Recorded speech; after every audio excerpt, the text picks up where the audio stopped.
This is Skip Unleashed. And am I ever about to unleash on my Dallas Cowboys, the team I have loved with all my heart and soul since I was 10 years of age? I'm about to tell you why. Straight up. My Cowboys are going to be 6-11 next season. And why Jerry Jones, a guy I still do love, has turned into nothing but a crazy old coot who has me by the eyeballs and has had me for the last 30 years as the Cowboys that Jerry Jones has owned and operated haven't even sniffed an NFC championship game for the last 30 years. And once again, the other day, I had to sit back and listen to Jerry Jones go straight delusional, talking about how he sees in his future at least 2 more Super Bowls. And I'm saying how and why. And I dare you right here, right now, to tell me I'm wrong about what I'm about to say about my Cowboys. I told you a year ago after I saw the schedule, it's easy. I told you a year ago that I thought my Cowboys could be the talk of the NFL, the surprise shock story of the NFL, because the schedule was so easy, and as I predicted, George Pickens would change life. For 1 year, he would change life as he played to show Mike Tomlin how wrong he was for getting rid of George Pickens, who had become more trouble than he was worth in Pittsburgh. And now George Pickens, that we stole for a 3rd-round pick, was going to be able to show Jerry and Mike Tomlin how much he was worth as he played out his deal, which is now played out, which means that George Pickens has now been franchise tagged by Jerry Jones. He will not like it. He will pout. And he is now represented by the same agent, David Mulugeta, Jerry would not deal with at all, representing Micah Parsons, which meant that was the straw that broke that camel's back, and wound up sending Micah Parsons to Green Bay. And I was fine with that because I was done with Micah Parsons.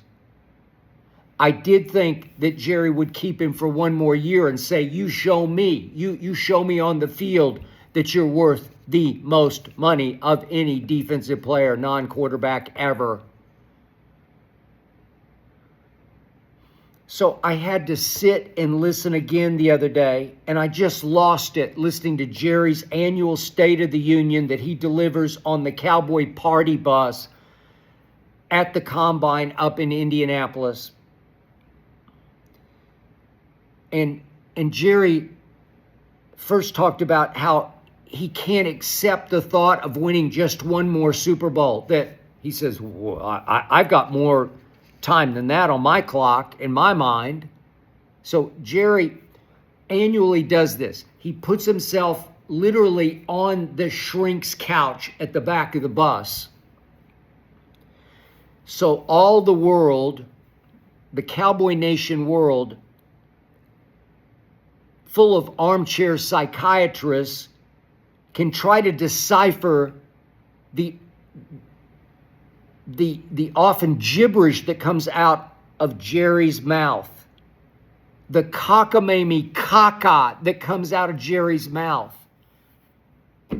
Even the people around Jerry don't really understand half the time what he's trying to say. But Jerry's saying that he sees at least 2 Super Bowls in his future before he's gone. He's 83 years of age. And then Jerry talked about, I would bet we will spend more money in free agency than we have. Jerry, you've spent the least money in free agency each of the last 5 off seasons. Each of the last 5, you spent the least of all 32 teams because you, Jerry, have hung your hat on the draft because you run the draft. You are final say on all the top draft picks, first and second rounders for sure. You pull that final trigger, the buck stops on your desk. And you can say, look what I did. You can tell your friends how much football you know.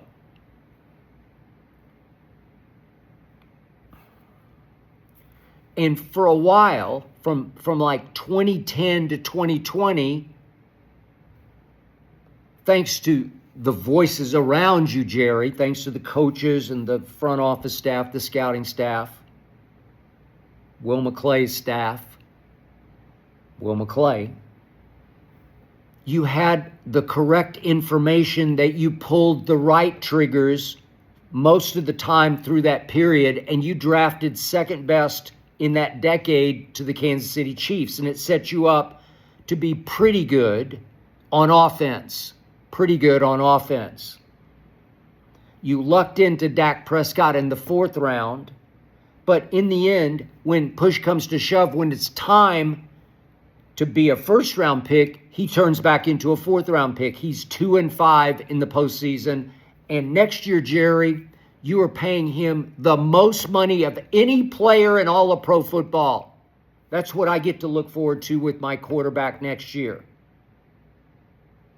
But now you say you're going to spend in free agency, you'll spend more than you have. What does that mean? $1 more? A dime more? Then you made some remark about busting the budget. Every year this happens. Cowboy Nation does backflips over what you say in your annual State of the Union, and I am so sick and tired of being sick and tired of it. It's delusional, it's insulting, it's offensive, and it's just a lot of brainless baloney, just baloney that we swallow whole. I've swallowed it whole year after year, and I'm not going to do it anymore.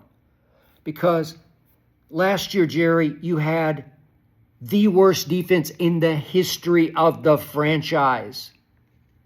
Obviously the worst in the National Football League in points allowed, but the worst in the history of a storied franchise that once upon a time had a doomsday defense under Coach Landry.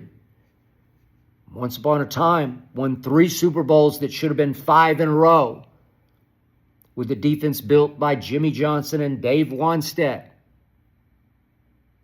And look what it is now. And how are you going to fix it?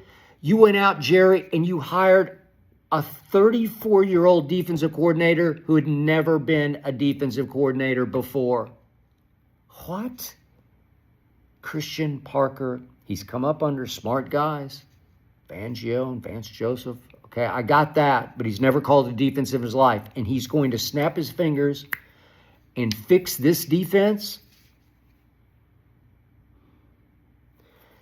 A year ago, you hired a first-time head coach who was the son of a good head coach, not a great one, but a good one, Marty Schottenheimer. You hired Schotty as in Brian Schottenheimer. And I was dumbfounded because it was your basic cheap puppet move where you can elevate somebody who you knew was a good guy, good hang, who would do your bidding, say, yes, sir, no, sir, Jerry, sir. And I'm not sold on Schotty.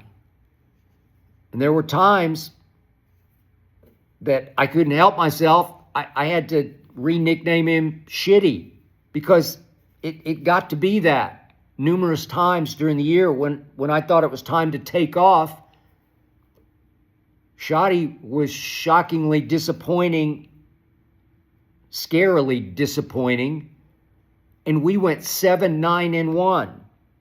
You are what your record says you are. And his play calling left me reeling at least twice, a Monday night game and a Sunday night game at home. Against Arizona, your offense scored 10 points. Your explosive, best offense in the league, scored 10 points against the Arizona Cardinals on Monday night at home. You had a defensive touchdown. You got embarrassed. You basically got annihilated by Jacoby Brissett and the Arizona Cardinals on their way to firing their coach. that happened. And then the Vikings, who didn't make the playoffs, came to Jerry World on a Sunday night and just clowned your offense. Just bullied it. 10 men on the line of scrimmage at the snap, going all different directions, coordinated by Brian Flores. Probably the best defensive mind right now in all of football, Brian Flores. He just dominated you on a Sunday night with J.J. McCarthy as their quarterback. Made Dak look like J.J. McCarthy often has looked. I don't know. I'm looking for a shred of hope here, Jerry. And now I'm stuck with the George Pickens, who right on schedule, missed meetings, late to meetings, missed the team bus on the Monday night game at Las Vegas. Just disappeared on the crucial Thursday night game, just when I thought you had a chance to go steal the division after you had beaten last year, the year before, Super Bowl teams, Eagles, Chiefs, back-to-back in 4 days at home. You go up on the next Thursday night to Detroit, a game, silly me, I thought you had a shot. They were reeling at that point. It looked like they're going to be without Amon-Ra St. Brown, but no, he toughed it out. He showed up at kickoff, and did he ever. And they threw him the football in their first offensive play of the game, and they were off to the races against our defense. And George Pickens no-showed. And my guy, Richard Sherman, annihilated him after the game. Said he looked uninterested, disinterested. And he did. And I've argued on my show, Arena Gridiron, with Aqib Talib, who grew up in Dallas in his high school days and is a Cowboy fan, defender of George Pickens. You can't defend what happened. There were 3 balls thrown to him in the game where he just looked disinterested. And this guy is now tagged for $28 million next year and wants to be the highest paid receiver in all of pro football. We had him for that one magic year, his contract year, and that's when you got to do damage and do business with him while you have him under a manageable contract as he's trying to play for his next one. But even while he was trying to play for his next one, he gave you missed meetings, missed bus, and basically a no-show game. And now you're trying to tell me it's going to be okay next year, and he's represented by Micah's guy? This is disastrous. He's not going to show up until after Labor Day. And when he does, will he pout? History would scream he will pout. History would scream that there are going to be, I don't know, a couple, 3 games, crucial big games, where he just doesn't feel like playing. Really. So, now, Jerry, you got to show me something. You got 2 first-round picks at 12 and 20, and you're telling me how excited you were to see Seattle, New England in the Super Bowl because one was 60-1 to get to the Super Bowl, or win the Super Bowl before the season, and the other was 80-1. New England was 80-1, and so you say, that means we got a chance. Yeah, delusionally, you have a chance. Because do you have those coaches in place? No, you don't. Do you have that management group in place? No, you don't. Do you have that those ownership groups in place? No, you do not. You are not Mr. Kraft, who's going to leave this planet with far more Super Bowls than you ever dreamed of having. And so, Jerry, salary cap wise, as you spoke at Indianapolis, you had the least salary cap money to spend because you were the most over the cap. That's why I keep saying, how, Jerry? And obviously, you can jerry-rig your cap. You can add voidable years and restructure contracts, and you're going to do that with Dak and CD and Tyler Smith, Quinnen Williams, Osa, Kenny Clark. You're going to rob Peter to pay Paul. You're going to push it into the future. You're going to mortgage your future yet again. But the cap is still a hard cap. You have to pay the piper at some point. I'm just not sure how much you can jerry-rig because you owe Dak so much money. You owe CD so much money. You owe George Pickens a lot of money, and you have 2 first-round picks, as you did point out in Indianapolis, both of whom are going to count against the cap with first-round deals. So what do I want to see? You got to put your money where your mouth is, and you won't. But, hey, I like Trey Hendrickson. Even at 31 going on 32 in December, I still like him. He's a force. He just knows how to get loose off the edge. Is he going to command way more than he's worth on the open market? I don't care. Go show me. Go get him. Just 2 years ago, he finished second in Defensive Player of the Year. He had an abdominal surgery after the year. Will he be the same? I think he will, because he's a hard worker and a tough guy. He's a real one. Devin Lloyd, I like him as a 3-down linebacker. I watched him pick 6 Mahomes, 90-some yards on a Monday night in Jacksonville. Go get him. Plug him in. He'd be an instant fit for your inside linebacker. Reek Woolen. He's got an attitude. He can get chippy during games, but he can play. Go get him to solidify your suddenly weak corner position. Go get Nakobe Dean, who Christian Parker coached, obviously, at linebacker in Philadelphia. He'd be a good fit. He'd fit right in, and he's pretty good. Not great, but he's pretty good. And then I just gave you four big targets. It's going to cost a lot of money. Just go strap yourself against the cap. And then first round at 12, take the best corner available. Maybe Mansour Delane would fall.